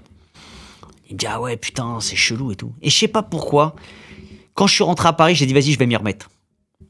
Et quand je m'y suis remis, elle n'a pas compris, en fait, la pauvre. Parce que j'étais tellement à fond qu'elle avait pas compris à quel point j'étais possédé quand j'étais jeune de la danse. Et quand je suis revenu, j'étais encore plus possédé que quand j'étais plus jeune. Et ça, elle est partie tellement elle a pété un câble. Et c'était vraiment un truc... je suis retombé amoureux de la danse, en fait. Et moi, je dis qu'il faut danser par amour, faut pas se forcer, en fait. C'est ce que je voulais pas, justement... Pourquoi j'ai été travailler, c'est qu'à un moment, je m'amusais plus quand je mettais les mains dans ma poche et je touchais ma cuisse. Pas d'argent, rien. Tu dis, putain, en fait, j'ai choisi le mauvais sport. Tu vois des mecs qui jouent au foot, ils gagnent des millions. Tu vois des mecs même qui jouent au ping-pong, qui s'en sortent super bien. Et toi, t'es là, t'es soi-disant une tête d'affiche et t'es pas là à pouvoir joindre les deux bouts. Tu te dis, bon, allez, vas-y. On va prendre ces clics et ces claques, on va aller bosser comme tout le monde et puis c'est tout. Et c'est ce que j'ai fait finalement. Tout humblement comme un mec normal et j'ai été bosser. Et aujourd'hui, je remercie Dieu de m'avoir donné la force de pouvoir retourner au charbon parce qu'en réalité, il n'y a pas mieux. Aujourd'hui, moi, j'ai pas peur de me blesser. Demain, je me blesse, ça change pas ma vie en fait. Je pourrais aller travailler, je pourrais gagner ma vie, je pourrais nourrir mes enfants. Tout ira pour le mieux. Juste la tristesse de ne pas pouvoir pratiquer ma passion. Mais je serais pas dans la merde. Alors qu'une blessure vraiment dure, quand t'es danseur, surtout à mon âge, j'ai 43 ans aujourd'hui, je peux pas me permettre si je vivais de la danse, je n'aurais pas pu me permettre de me blesser, de pas travailler pendant 6 mois, 1 an, ou de me faire opérer et d'être allongé pendant des semaines. Alors que là, j'ai pas peur, je crains rien en fait. C'est que du plus pour moi. Quand on m'invite, quand je viens ici, pourquoi je viens gracieusement et pourquoi je partage ce moment avec vous? Parce que pour moi, c'est que du kiff. Si demain je vis de la danse et je fais que ça, je vais vous dire, ouais, pour l'interview, j'espère qu'il y a un petit quelque chose quand même, tu vois, parce que c'est quand même du temps que je passe avec vous, c'est mon travail. Alors que non, là, j'en ai pas besoin. Et je suis heureux, en fait, comme ça. C'est ça qui me rend heureux, moi, c'est de le faire avec le kiff. Alors, j'aimerais préciser pour les auditeurs que c'est un choix, hein, de ta part, c'est pas un déni. Ah non, c'est un choix. un choix. C'est un choix. Moi, j'aurais pu vivre, vraiment. Je pourrais vivre de la danse. Ah, mais total. Tu t'imagines s'il crée une académie? Tu sais, ça serait ouf. Tu me fais penser à... Alors, là, la phase bouche sucrée, parenthèse. Moi, je suis d'Aulnay-sous-Bois, des 3000. Ouais. Je n'ai pas baigné dans le hip-hop. D'accord. J'ai baigné chez moi, à la maison, jusqu'à ce que je parte. Et de Défi, je me rappelle que c'était sorti et je me disais pourquoi les Français ils veulent imiter les Américains. En fait, ça j'étais totalement désintéressé. Ouais. Mais j'avais pas cette philosophie du tout. Avec la danse, toute notre vie, les Français on a voulu imiter les Américains. Moi, j'y connaissais rien, mais moi je me disais parce qu'il y avait beaucoup de films qui sortaient. Ouais, c'était la tendance. Et je l'ai regardé cette année, tu vois. Et l'année dernière, je l'ai re-regardé avec ma mentalité de hip-hop. Je l'ai regardé il y a 2 jours. La perception, elle est autre. Et toi, tu me fais penser à alors, je sais pas s'il existe ce personnage Avenger ou IDC. Tu me fais penser à quelqu'un qui est arrivé au monde avec un mot qu'on lui a soufflé, défi. Et que t'es quelqu'un du multivers. C'est-à-dire que tous tes parcours, que ça soit avoir honte du métier ou d'un film, passer par la dératisation, passer par la serrurerie. Finalement, moi, j'aime bien allier le professionnel et la passion. La dératisation, c'est vrai que, bon, moi, je m'y connais pas, mais quand tu regardes, c'est nettoyer, rendre une place saine. C'est peut-être le reflet d'une hygiène de vie que toi, tu as, d'avoir les choses carrées. Et ensuite, la serrure, c'est le symbole d'une clé, tu vois. Et pour moi, j'ai vraiment l'impression que dans ton monde, je te perçois comme un personnage, pas forcément avec des pouvoirs, mais qui traverse des multivers de son soi. Bon, allez, on va passer par là, on va couper pendant 9 ans. Quand tu dis je n'ai pas dansé, ça veut dire 0 danse ou 0 entraînement? Les deux. J'ai fait de la muscu pendant des années. J'ai touché des produits dopants, j'ai fait plein de trucs, j'étais à fond dans la muscu. Je me suis piqué et tout. J'ai tout fait. Et à un moment, j'en ai eu marre. J'ai repris le coup de foudre de la danse, en fait. J'ai repris le coup de foudre. Alors, est-ce que j'ai arrêté un moment et après, je me suis dit, c'est trop tard pour revenir, tant pis, laisse tomber. Et j'ai tourné le dos, un peu comme un lâche. C'est possible aussi. Je saurais pas te donner le ressenti vraiment de ce que j'ai vécu. J'avais juste pas un ras-le-bol, mais comme je t'ai dit tout à l'heure, tu gagnes ta vie. Quand tu gagnes ta vie à un moment et loin de là où tu étais, loin de la culture, loin de tout ça, je sais pas, ça se fait mécaniquement. C'est comme un pas après l'autre. T'avances, t'achètes une maison, t'achètes ci, t'achètes ça. Moi, j'ai très bien gagné ma vie. Moi, à 27 ans, 25 ans, j'étais propriétaire. J'avais déjà payé ma maison. J'avais déjà tout payé. J'avais une maison aux États-Unis. J'avais plein de choses. J'étais déjà bien en place, financièrement parlant. Je manquais plus de rien, alors que j'avais connu vraiment la difficulté. Il y a beaucoup de gens qui pensaient qu'avec le défi, on avait gagné notre vie, grave, qu'on s'était enrichi, machin. Alors que le défi, on n'a pas gagné beaucoup d'argent. Et en plus, je dis souvent que pour le défi, on l'aurait même fait gratuit, tellement il n'y avait rien à l'époque. Donc, vous avez été rémunéré? Oui, on a été payé, bien sûr. On a été payé. Et Blancali nous a donné la chance quand même de faire un film et d'être des comédiens. Elle aurait très bien pu nous prendre pour doubler des acteurs. Elle l'a pas fait. Elle nous a donné le rôle. Elle m'a fait parler dans le film. Elle m'a donné le premier rôle. Elle m'a donné une affiche. Elle a rendu mes parents fiers. Elle a rendu mes parents fiers de moi parce que pour la première fois de ma vie, mes parents, ils voyaient leur fils à l'affiche d'un film au cinéma. C'était pas rien pour eux. Leur fils qui monte les marches de Cannes. J'avais 19 ans. J'avais mon voisin de palier qui était photographe à Cannes, qui me voit pour la première fois sur les marches, il me fait un signe de la main, genre putain, on est voisins, tu vois. Les parents sont fiers de toi pour la première fois de ta vie. Ta mère, qu'elle te dise ah putain, mais de la danse, t'en as pas marre de faire de la danse, ça t'amène quoi, ça te rapporte quoi tout ça. Et d'un coup, ta mère a dit c'est mon fils celui-là. À tu moi. C'est le mien celui-là, tu vois. Et ben cette satisfaction là, en plus chez les juifs, on est sûrement comme chez vous, très très famille, très papa, maman, machin, nanana, tu vois. Et ce moment-là, dans les yeux de ma mère, je voyais que ça brillait. T'avais ma mère qui était là à critiquer ce que je faisais en danse quand j'étais jeune. Tout d'un coup, elle me disait tiens, il y a ma copine Monique, son fils, il veut te parler. Et t'avais le fils de la copine de ma mère qui me disait salut, je t'ai vu à la télé, c'est génial. Et tu vois, tout il y avait comme un boum, boum, boum, ça a commencé à Et tu vois, par exemple, là, dernièrement, j'ai fait un film. J'ai tourné dans le film de Nawal Madani, le dernier qui va sortir pour Netflix dans les mois à venir. Exclu. Eh oui, exclu. Elle m'a donné un petit rôle et ça aussi, c'était une expérience incroyable. Et j'ai vu la nostalgie pareil dans les yeux de ma mère quand je lui ai dit que j'allais tourner dans un film. Bon, elle m'a vu tout de suite. Ouais, tu vas avoir un premier rôle. J'ai dit non, maman, calme-toi, doucement. doucement redescend, revient à la réalité. C'est Nawel qui m'a donné un rôle dans un film comme ça. On s'est croisés pour l'anecdote et c'était cool. Et elle m'a donné un rôle, elle m'a dit j'aimerais que tu sois dans mon film parce que en fait je vais t'expliquer l'histoire, comme ça va être réglé. Nawel m'a croisé, on s'est croisé au ski. Improbable. J'essayais mes chaussures. Non, c'était à moi d'essayer des chaussures de ski. Okay. Et elle était avec sa petite fille qui s'appelle Lou, que j'embrasse très fort. Et le monsieur me dit c'est qui prochain? Et moi je dis non, c'est à la dame. Moi je l'avais reconnu tout de suite. Je dis non, c'est à la dame avec sa fille, il n'y a pas de problème, moi je peux attendre. Et elle a dit ok, merci, c'est gentil. Elle s'est assise à côté de moi, comme ça, elle a essayé ses chaussures et elle m'a dit tu danses toujours? Oh, Nawel Madani, dédicace. Ouais. Ça, ouais, non. Et alors Franchement, elle a le 4-4-2, elle maîtrise. Et je lui ai dit ouais, c'est cool. Ouais, bien sûr, je danse toujours et tout. Je lui ai dit et toi, je sais que tu dansais aussi. Elle m'a dit ouais, moi j'ai dansé. Elle m'a dit je venais, ouais, et tout. Elle a comment, tu vois, on a parlé la même langue tout à coup, tu vois, comme quoi que le hip-hop ça réunit, tu vois. Exact. On a parlé la même langue. Et un jour, dans l'hôtel, elle me dit ce serait cool que tu viennes tourner dans mon film. Et je lui ai dit bah écoute, pourquoi pas. Elle m'a dit mais attention, hein, tu danseras pas. Hein. Je lui ai dit non, j'ai bien compris. Elle m'a dit bah écoute, je te recontacte au moment du film. Et ce qui est marrant, c'est que tu sais, les gens souvent parlent beaucoup. Oui, c'est vrai. Beaucoup de promesses. Et elle, les actes. je l'ai pris un peu comme ça, tu vois. J'ai dit bon, allez, elle était euphorique peut-être aujourd'hui, je sais pas, elle avait un élan d'amour pour moi. Elle était nostalgique de l'époque. Elle m'a dit ok, viens. Et d'un coup, au mois de mai, je reçois oui, allô, bonjour, production, je suis la première assistante de Nawel Madani, est-ce que c'est toujours bon pour jouer dans le film?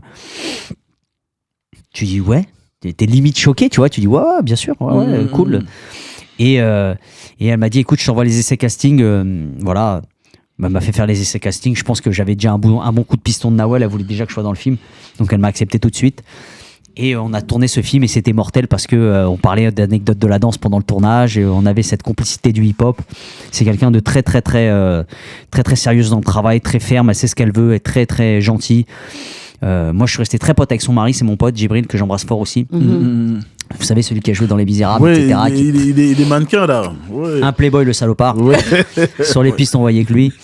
On est allé skier tous les jours ensemble. C'est une très bonne famille. Franchement, c'est une très bonne famille. Cœur sur vous, cœur sur vous. Ouais, cœur sur Nawel. Franchement. Vous êtes les bienvenus. Bisous à ma princesse Lou. En tout cas, vous pourrez en fait, ce que je vous ai dit là, elle le raconte elle dans mon Instagram. Vous allez dans les stories, vous allez dans le tournage. D'accord. Vous verrez, elle le dit elle-même. C'est elle qui raconte l'histoire. Parce que je le dis à un moment dans un live à moi, je dis ouais. Nawel, respect, parce qu'elle m'a appelé, vraiment, elle a tenu sa parole et tout. Et elle dit non, je vais vous expliquer comment ça s'est passé. Elle a tenu à raconter l'histoire parce que c'est vrai que c'était improbable. Elle était trop fière. Ouais, c'est vrai, j'ai pas fouiné, j'ai pas regardé. Ouais, vous irez voir, c'est pas mal. Alors, qu'est-ce que ça t'a fait de rejouer? Est-ce qu'il y a quelque chose qui est reparti, quelque chose qui est rené, une flamme qui Ouais, franchement, c'est fun. Ouais. Franchement, c'est fun. Mais c'est ça. Là, tout à l'heure, je t'écoutais et j'étais en train de me dire, pour reprendre encore ton parallèle de super-héros, est-ce qu'en fait, ton battle le plus compliqué, c'est pas B-Boy Benji versus Benjamin Shawat? C'est possible. C'est possible. Et que toutes les fois, et là, je reprends ton truc de multivers, à chaque fois que les Benjamin s'est séparé de B-Boy Benji, c'est là qu'il y a eu des troubles.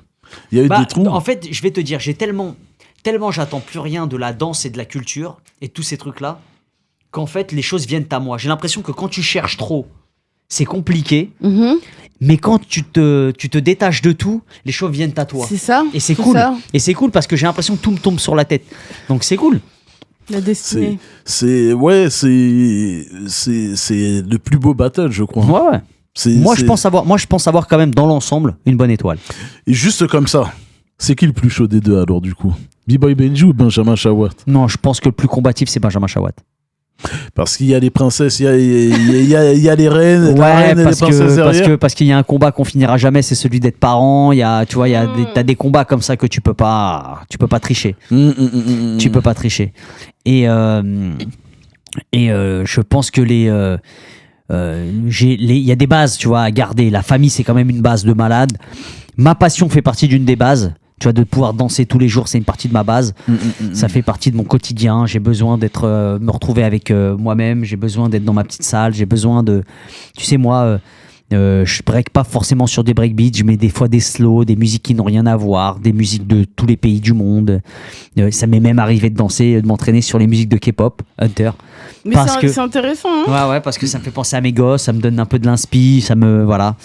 Qu'est-ce qui t'anime? Est-ce que les émotions... Est-ce que on n'est pas rentré dans ce détail. La danse, le break, pour toi, c'était quoi? C'est exutoire de quelque chose? Est-ce que tu as besoin des émotions, de les exprimer? Déjà, ça a été quoi? En fait, le break, ça réunit plein de choses. Déjà, la danse réunit plein de choses. Mais le break, ça réunit ce que je savais faire. J'étais souple, j'étais bon en gym, petit. Donc, tout de suite, indirectement... tu vois, le break, c'était ce qu'il fallait. J'étais un peu frimeur. Tu vois, le côté frimeur de la danse, il est là. Le côté extravagant. Le fameux jeté de t-shirt. Ouais, tu vois, t'es là. Le côté rockstar. Tu vois, je pense que si j'avais eu une belle voix, j'aurais rêvé d'être une rockstar. Tu vois, me toucher dans le public. Tu vois, je regardais la dernière fois le docu sur les To Be Free. J'ai trouvé ça extraordinaire. Tu vois, les trois petits jeunes potes, machin, nanan, ils grandissent ensemble. À la fin, les mecs, ils sont tous adulés par la planète entière. Même si la vague, elle a duré un seul moment. C'est quand même ouf ce qu'ils ont vécu, tu vois. C'est vrai. Et c'est ça qui fait que ça devient une histoire extraordinaire. Et moi j'aime ces histoires-là. J'aime que le côté un peu Rocky, je me suis arrêté des années, je reviens, les gens sont derrière moi, j'ai un public qui me suit, j'ai un public qui m'encourage. T'as des gens qui t'envoient des messages, ouais c'était génial, merci à toi d'avoir été là dans mon enfance. Tu vois, c'est cool ces trucs-là. Moi c'est des trucs qui me touchent. Moi je suis un mec un peu sensible, je te cache pas. Hein. Autant je peux être dur dans le battle, dans le break, je peux être sans cœur, on a l'impression, sans foi ni loi dans le cypher, et autant en sortie de là, un agneau, j'ai plus rien à voir. J'ai plus rien à voir. Je suis un bébé, j'ai du cœur, je peux pleurer en voyant deux chiens qui souffrent sur une photo, un lapin. Tu vois, je suis vraiment l'opposé de... Et de 23 à 43 ans, est-ce que tu as toujours assumé de dire j'ai 43 ans? Je dis ça parce que moi je suis une complexée.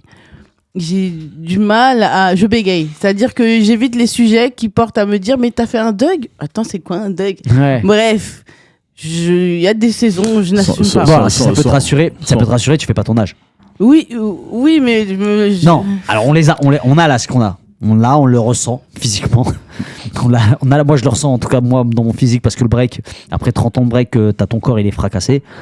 On a l'âge qu'on a. Moi, tu me donnes 20 ans de moins, je les prends, je suis content, je serais heureux de repartir 20 ans en arrière. Je changerais plein de choses, mais en même temps, si je repars 20 ans en arrière, il y a plein de choses que j'enlève. J'enlève ma femme, j'enlève mes enfants, j'enlève tout. Donc ça peut pas aller, tu vois. Il y a la continuation de la chose, elle fait qu'aujourd'hui, je suis comme je suis avec les gens que je suis, j'ai les enfants que j'ai et tout est cool.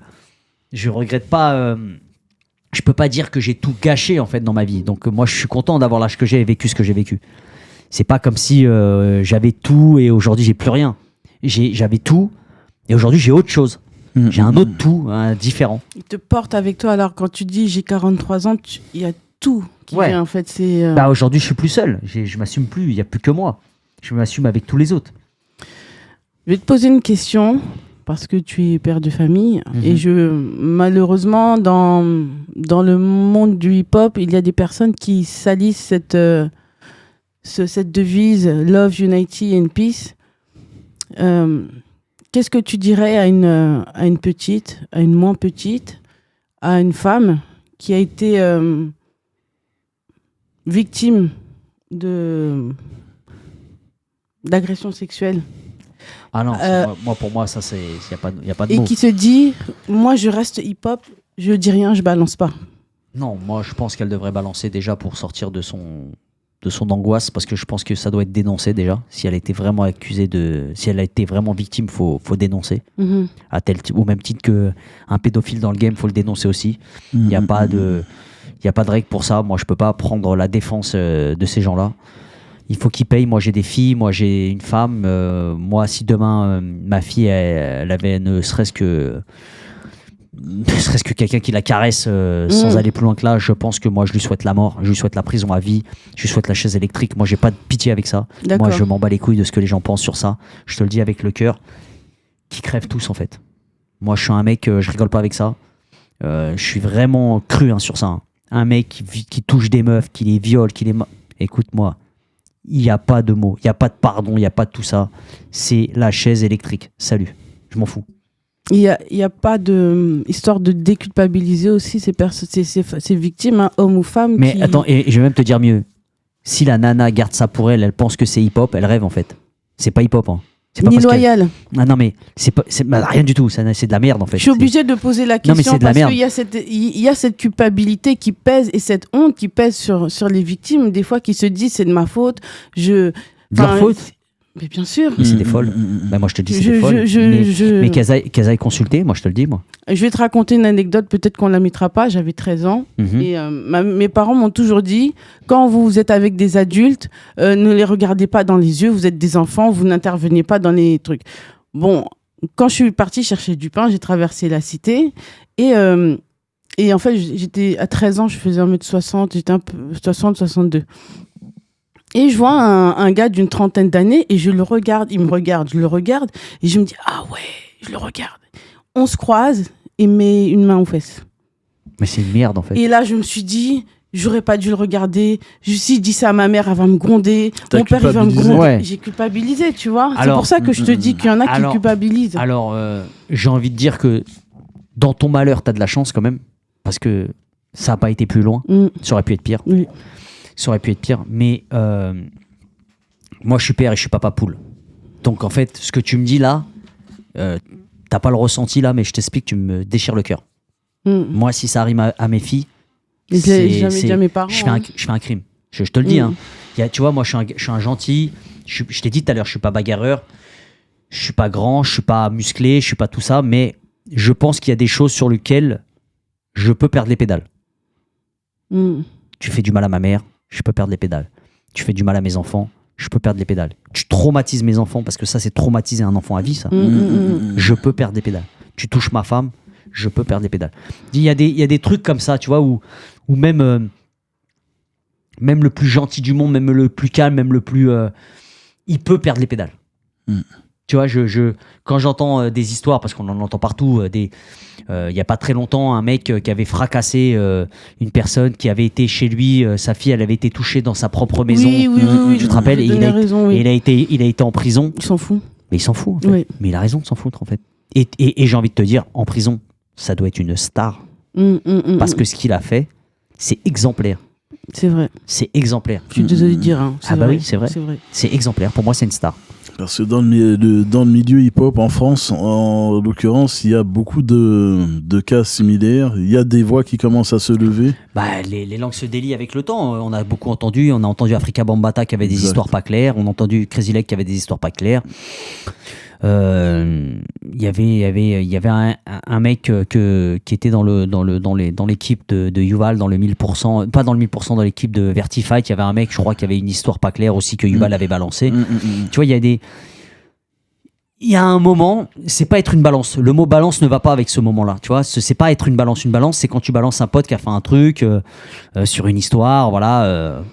Mais quand un mec, il a touché un gosse, t'es pas une balance, mon pote. T'es un bonhomme. Quand tu vas le dire aux gens, t'es un homme, t'es un bonhomme de le balancer. Oui, là, c'est plus une balance, t'es un homme. Et ça, c'est très important.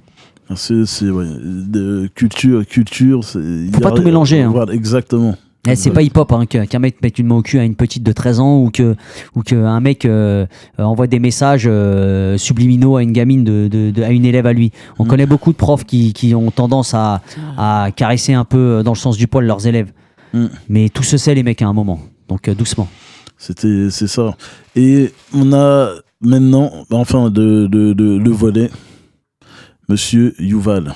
Ah, Benji et Yuval. mon frérot. C'est Yuval, l'impact de Yuval sur Benjamin Chawat. L'impact, il est énorme. L'impact, il est... en fait, il y a beaucoup de choses en fait, que je peux raconter sur ça. Parce qu'en fait, quand lui, il s'occupe de moi, il a 10 ans de plus que moi. Donc, on pourrait croire quand un mec, il a 10 ans de plus, qui est avec un petit jeune comme ça, qui balade partout avec lui, qui a un profit quelque part, qui a quelque chose qui est malsain, ou qui est... alors que jamais.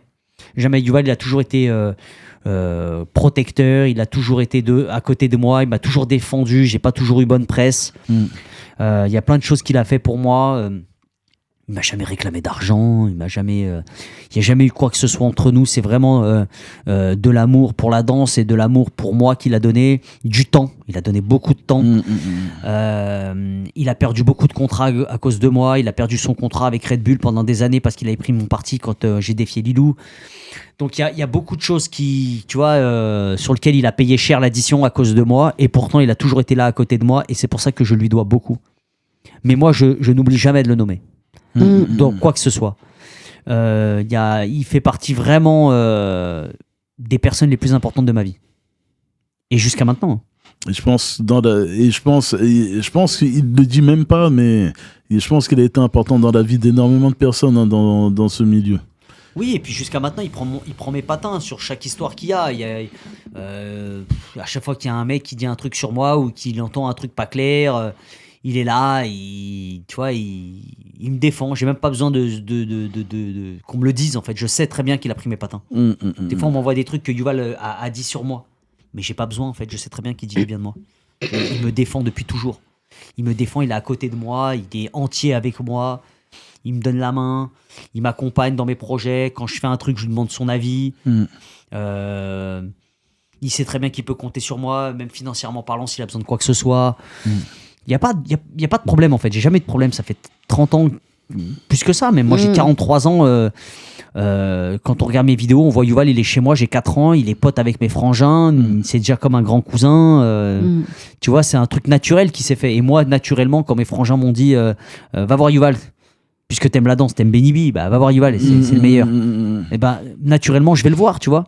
Et je lui demande vas-y, montre-moi des pas de danse. Et c'est lui le premier qui m'emmène dans les premières soirées l'après-midi à Clichy, à la salle d'ENM. C'est lui qui me montre le hip-hop, la vraie culture. Je parle d'une génération, je parle de ça. On est en 90, j'ai 7-8 ans. Il m'emmène à la salle d'ENM. Je vois pour la première fois de ma vie des mecs comme Claes, je vois des mecs comme Walid, je vois qui font tous de la hype. Je vois Laser, des NTM, je vois plein de gens. Et je me dis, putain, mais qui c'est tous ces gens-là qui dansent? Putain, Yuval, c'est ouf ce qu'ils font.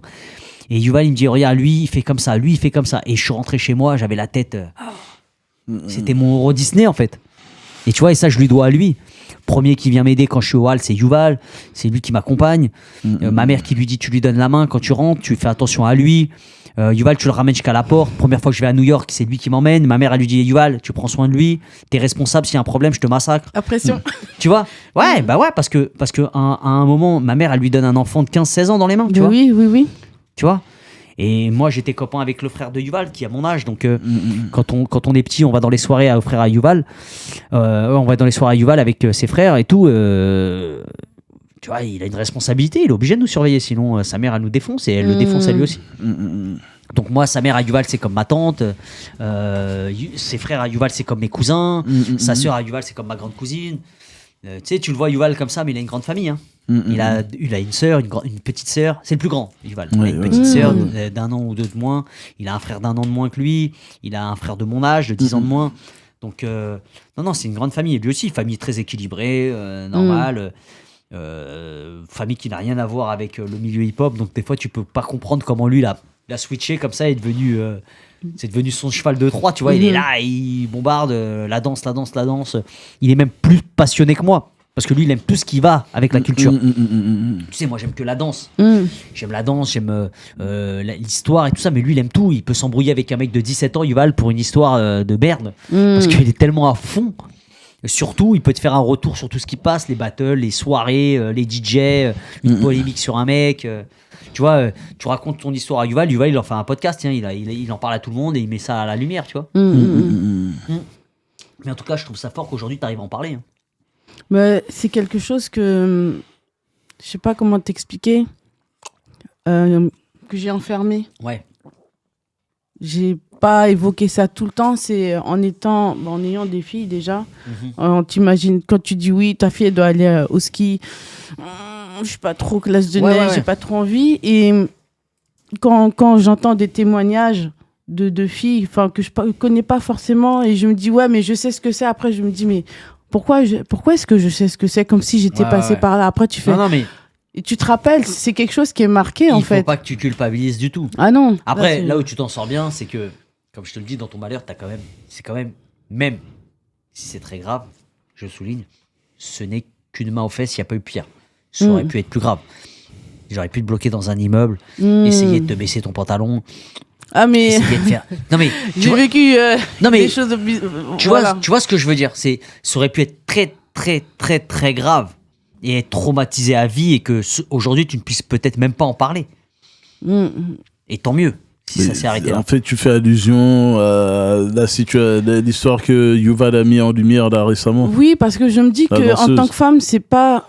C'est triste de dire ça, C'était quoi? mais Excuse-moi, Il y rappelle-moi a l'histoire. une danseuse, Laura Nalla, qui a dénoncé avoir vécu carrément un V.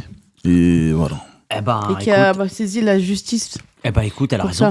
Mais elle a Et raison. je me dis que moi, ça m'a attristé parce que je me suis dit, mais pourquoi Enfin, on est en 2025, pourquoi est-ce qu'il y a encore des femmes qui Qui ont peur, qui ont hésitent. peur?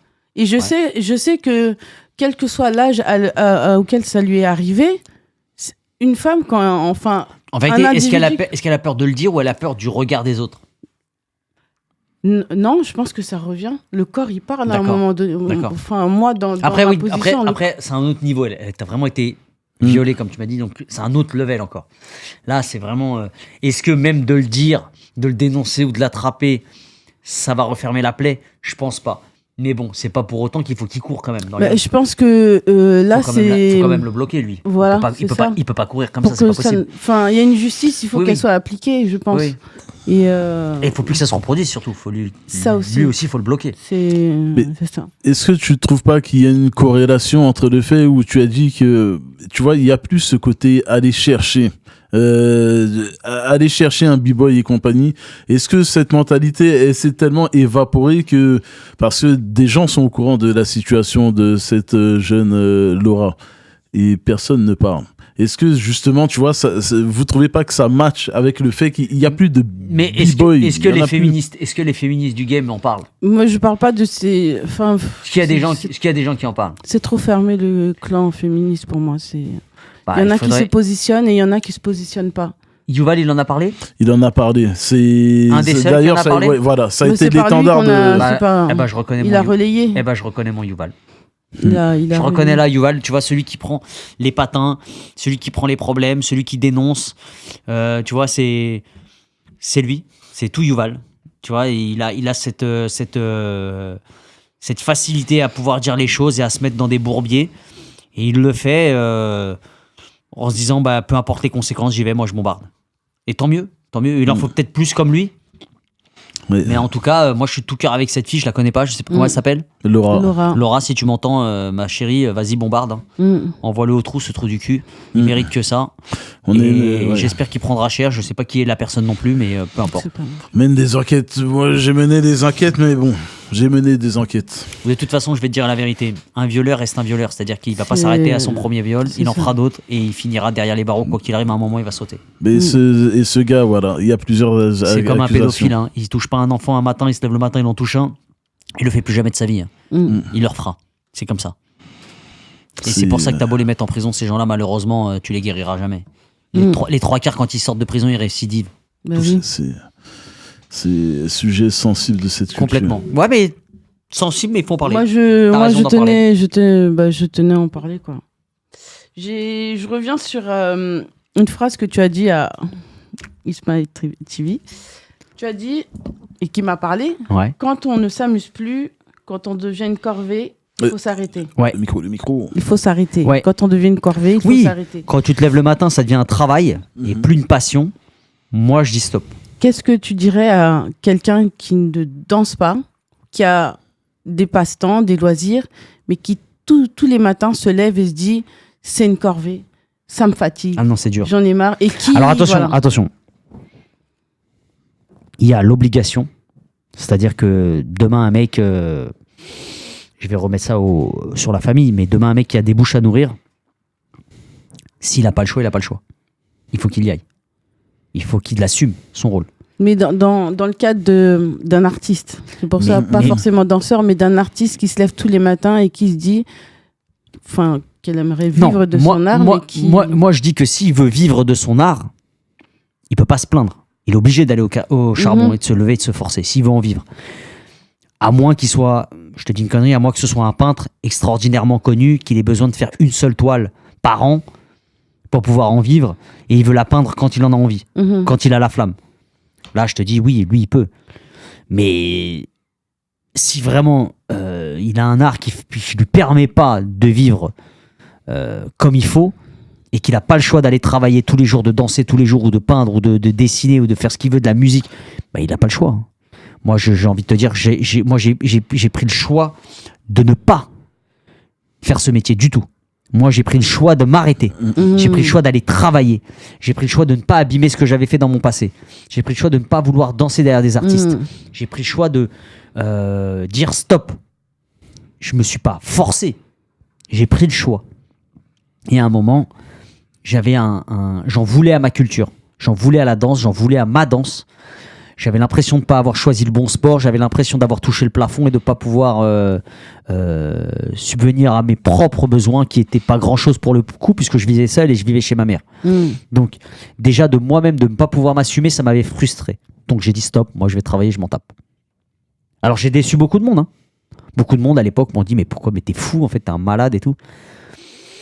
Sur le coup, j'ai pas vu ça plus qu'autre chose. Je me suis levé le matin, j'ai été travailler. Mhm. Tu vois. Moi, je me souviens d'avoir vu des copains à moi, que je citerai pas, de ma génération, les jambes écartées au Trocadéro, en train de compter des pièces comme ça, et de faire des petits paquets pour se les diviser en 4, 5 qu'ils avaient dansé, en me regardant, en me disant putain, on a fait une journée de merde, c'est chaud, c'est machin. En fait, je veux plus jamais sentir ça de ma vie, en fait. D'accord. Je veux plus jamais, moi, je veux pas connaître ça, moi. Moi, je veux connaître. C'est légitime. Moi, je veux être à l'aise. Je veux que mes enfants, ils aillent à l'école privée. Je veux que mes enfants, ils aient le meilleur. Je veux leur donner tout ce que j'ai pas eu, tout ce que j'ai eu aussi, c'est-à-dire que l'éducation, je veux leur donner tout le plus possible. Moi, je me lève le matin pour eux. Je vais au casse-pipe pour eux. Et même quand je fais un gros cachet dans le b-boying, c'est même ça, c'est pour eux. C'est pour les vacances, c'est pour les machins, c'est que pour du kiff avec mes gosses, quoi. Legacy. Ah ouais. L'héritage, oui. Eh oui. Qu'est-ce que tu dirais à Benji si tu le rencontrais à 15, 23 ans, tu lui dirais quoi? Alors attends, le Benji, il aurait quel âge, le b-boy Benji? Je sais pas quel âge choisir. Au moment où tout s'arrête, il décide de s'arrêter. Ah, maintenant, si moi maintenant je rencontre B-Boy Benji et je suis fan de lui et je vois qu'il s'arrête, je lui dirais continue. D'accord. Mais c'est légitime de dire ça. Tous ceux qui ont été passionnés par ce que j'ai fait à une époque ou fans, ils me diront que j'ai arrêté trop tôt. Maintenant, tout cela, c'est aussi ceux qui ont eu la nostalgie quand je suis revenu. Mhm. Et c'est ce qui fait aussi un retour réussi. C'est que quand C'est tu vrai. reviens, quand les gens t'acclament, quand les gens te disent pas putain t'es ringard, finalement quand tu danses t'aurais dû t'arrêter, c'est dommage que t'es revenu, t'aurais pas dû, ça a tout abîmé. Là c'est difficile. Pour moi, tu fais. En fait, je te vois comme la réponse ou la conclusion ou la conséquence d'un bon algorithme si on doit être dans les réseaux. Je prends un exemple de Secret Story où la gagnante, c'est. Comment elle s'appelle? Bon, c'est une. Loana, non? Romy. Elle s'appelle Romy. Enfin, de cette année 2025. Ah pardon, je connais pas, j'ai pas Elle suivi. s'appelle Romy. Et en fait, toutes celles qui ont précédé, qui sont sorties, elles sont en train de se filmer, faire des lives, faire des influences. Elle poste une fois de temps en temps. Ouais. Et en fait, par rapport à ta carrière, je trouve que si c'est une carrière, on va dire, par rapport aux réseaux sociaux, déjà, je trouve que c'est avant-gardiste, puisqu'en fait, quand tu as une page, quand tu es influenceur, si tu postes trop souvent, les gens vont se lasser. Oui, bien sûr. Et si tu crées une attente, si tu crées un désir ou quoi que ce soit, les gens vont t'attendre là où, en fait, tu Bien sûr, n'es bien sûr, pas. bien sûr. Et ça, je trouve que c'est Alors moi, c'est bien. j'ai pas fait exprès. Hein. Je suis Oui, revenu. c'est Je suis ça le revenu. pire. Je suis revenu après, et j'ai pas fait exprès, et je suis revenu à une époque où justement il y avait les réseaux sociaux. Donc moi, Mais c'est très bien calé. ouais. Et puis en plus, je suis pas tellement réseaux sociaux. C'est-à-dire que j'ai l'âge où, pour moi, c'est un peu casse-pied de se filmer en train de bouffer, se filmer en train de chier. Moi, j'ai pas le temps. J'ai pas le temps de ça du tout. Je peux poster aussi bien, je sais pas, je vais te montrer ma dernière story. Allez, je vais l'énumérer avec vous. C'était quoi? Allez, hier, qu'est-ce que j'ai fait? Bah voilà, hop. Bah voilà, hier, alors j'ai été au Make Your Choice. J'ai posté le truc du Make Your Choice parce que j'étais là-bas. C'était fun. J'ai posté une photo avec Yuval parce que c'est mon frère de sang. Une photo avec voilà, j'ai une personne qui m'a envoyé la photo du défi Oh non. avec un message nostalgique. C'est Et ce là, film-là. et là, Je viens de comprendre. Ok. eh ben là, c'est moi sur la photo. Ouais, non. Bah si. Ok. Je viens de comprendre. Ok. Voilà. Je suis désolée. Hein. Et Ce sera coupé au montage. C'est atroce Mais ce la que tu viens de mais faire. oui. non, c'est pas grave. Et regarde, après, j'ai acheté des laboubous à mes enfants. Des barres. Je les poste parce que c'est marrant. Tu vois, moi en fait, j'ai pas du tout des réseaux. Je poste une chorégraphie de Footloose des années 80 du film Footloose que les gens ne connaissent même pas. Parce qu'en fait, quand t'écoutes la musique et tu vois le mec danser, t'es nostalgique. Tu vois, en fait, et je me suis posté ici. Donc, tu vois, en réalité, mes réseaux, ils ont pas de. Il y a pas de tactique, il y a pas de tactique de marketing, il y a rien, je suis Non. nul. Moi, je poste que j'ai envie de poster. J'ai pas je veux pas vivre de ça, moi. Il y a des gens qui me disent putain Benji, t'as que 23 000 followers. Non, mais Putain, c'est- mais tu pourras en avoir des millions, toi. Je me dis, j'en ai rien à foutre, en fait. Je vis pas de ça, moi. Je m'en fous. Et c'est déjà énorme. Hein. Ne me suivez pas, c'est pareil. Ça change pas ma vie. Ne me suivez pas. Ne me suivez pas. J'ai rien d'extraordinaire. Voilà. Une Benji Academy, il y aurait le pedigree. Ouais, Ça te trotte pas en tête ou J'ai plus le temps. Voilà. Pff, j'ai trop de travail. c'est limite parce que c'est quand Regarde, même limite une marque. regarde, il est 10 et je suis venu, il est 10h du matin. Tu m'as fait venir ici parce que hier je t'ai planté, je suis désolé, je t'ai dit je viendrai le lendemain, Mais non. je me suis excusé, je m'excuse. Mais parce que hier j'ai eu beaucoup de travail. Et après je me suis entraîné et hier mon dernier entraînement, je l'ai fini, il était 1h30 du matin. Donc tu vois, je me suis levé tôt pour toi ce matin. Mais regarde, juste avant d'arriver ici, j'ai quoi ? J'ai 2 appels, j'en ai un, il m'attend dans le 18e arrondissement. Après venir ici, je dois aller lui changer sa serrure. Donc tu vois, oui. tu comprends, ma vie elle est faite de plein de choses. Ouais, on est ouais. dimanche aujourd'hui. Toi t'es venu, mais moi en fait c'est une journée, c'est un lundi pour moi. Je j'ai pas de jour Il n'y a off. pas de repos. Voilà, c'est tous les jours que je travaille comme ça et tous les jours que je rentre chez moi après je m'entraîne tous les jours. C'est tous les jours comme ça. Et c'est pour ça que j'ai plus le temps en fait de faire une académie. Il y a des milliers de choses que j'aurais voulu faire, mais j'ai plus le temps. J'ai plus la force. J'ai que de la force pour m'occuper un peu de ma famille et de danser. Tu vois. J'avais un club de roller pendant des années. J'avais une discothèque en roller qui s'appelait le Roller Palace pendant 2 ans et demi. Je l'ai gardé à Joinville-le-Pont. Ça a fait un carton, mais j'avais plus de vie. Ouais. J'avais plus de vie parce que je travaillais la journée à la serrurerie. J'avais juste le temps d'aller m'entraîner 1h et demie chez moi. Le soir, il fallait que j'aille au roller pour gérer le roller. J'étais avec mon téléphone, je gérais les appels de la serrurerie. J'ai envie de te dire, l'argent c'est bien. Mais il y a un moment, t'as plus de vie, c'est plus un bonheur en fait. Tu kiffes plus en fait. Si j'ai les poches remplies et j'arrive même pas à passer 1 heure avec mes gosses, je vois plus l'intérêt en fait. Je préfère être pauvre, laisse-moi être pauvre et passer tout mon temps avec eux, c'est mieux. Hein. Je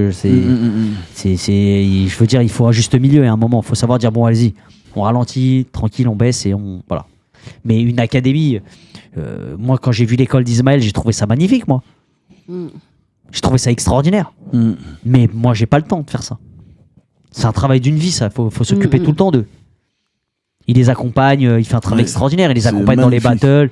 Mais il y en a plein comme lui. Je vois Abdel 59, il fait la même chose. Il y en a plein partout.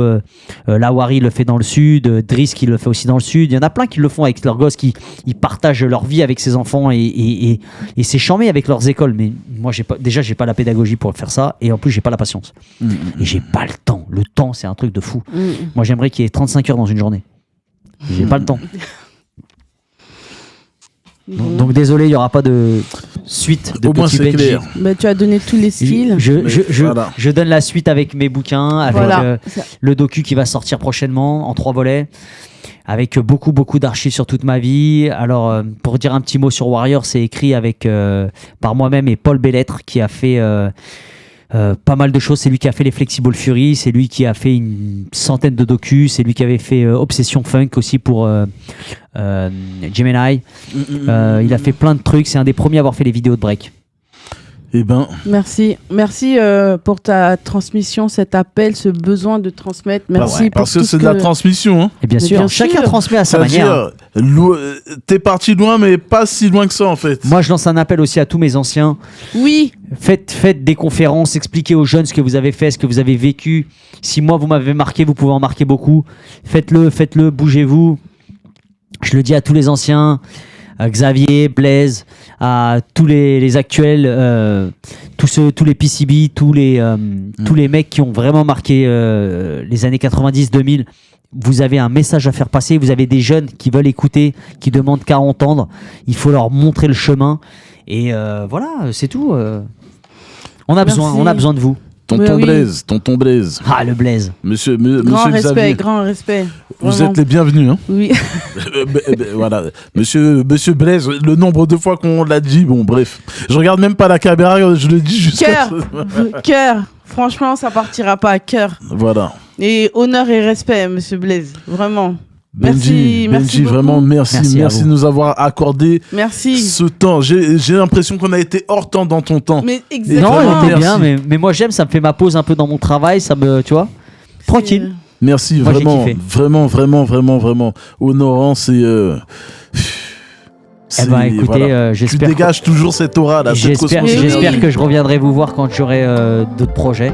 Bah oui, N'hésite, faut pas hésiter. Hein. il faut faire best-seller. Il faut les Oui. best-sellers. On va mettre le lien. Et ça là, Allez sur transformez-moi le ce lien. livre en best-seller, s'il vous plaît. C'est gentil. Voilà. Merci beaucoup. Benji, vraiment merci. Peace. Merci. Abonnez-vous.